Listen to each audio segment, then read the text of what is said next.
It was February 4th, 2010. I remember the date well, because it was the day that I died.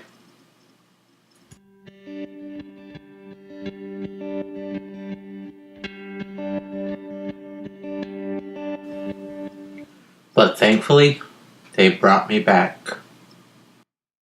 When I was brought to the hospital that morning, I was 511 pounds. I knew something was wrong with me, as I was having a hard time breathing. I thought it was pneumonia. Turned out I had pulmonary embolisms. 6 of them, in fact. That first night at the hospital, I flatlined.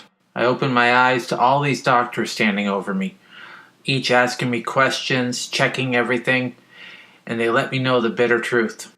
I either needed to go into a medical coma or have a surgery done while I was awake to bust up the clots.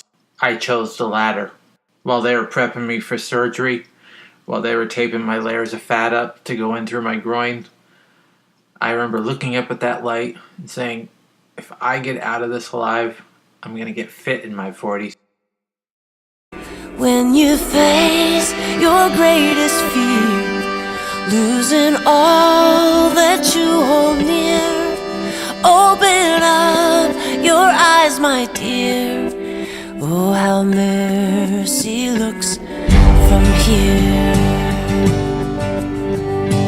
While I was in the hospital, there were a few more setbacks, but that didn't stop me from thinking about what I had ahead of me. Being over 500 pounds, I knew I'd have to lose at least 300 pounds.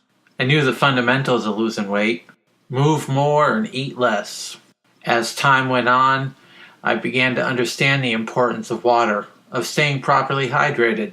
My distance walking increased, my speed increased. By the time I lost 200 pounds, I joined a gym.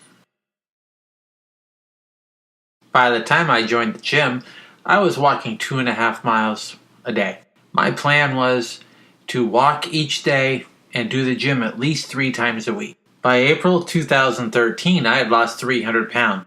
I had been put on blood thinners after my pulmonary embolisms, but my hematologist had told me if I lost 250 pounds to come back and see him. So I did just that. His nurse could not believe my weight. Neither could he. He remembered that conversation and took me off the Coumadin. Making sure I was eating right, making sure my body was getting the proper nutrition, I soon found myself walking about 4.3 miles a day. On the weekend, as time permitted, I would do somewhere between 7 and 9 miles. By the time spring of 2014 rolled along, I was under 200 pounds. I couldn't remember the last time I had been under 200 pounds. My walking speed had increased. I could do my 4.3 miles in about 38 minutes. In August, when I saw my doctor, I was 184 pounds, and he said it was time for me to stop focusing on losing weight and go into maintenance. I was so nervous at first, but I quickly found out it was like a balancing act. On days that I was active, I ate more. On days when I didn't have a chance or work just tied me down, I would eat less.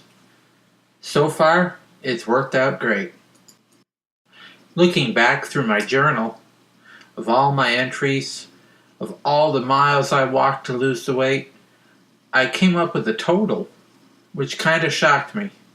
I walked 3,772 miles between February of 2010 and August of 2014. I worked out at the gym 312 times. Altogether, I lost 328 pounds. Hi there. So that's my story. I remained focused. I believed in myself. I knew I could do it. It was a shame that it took a pulmonary embolism scare and flatlining to wake me up, but in a way, it was the best thing that ever happened to me. Thanks again for watching, and take care.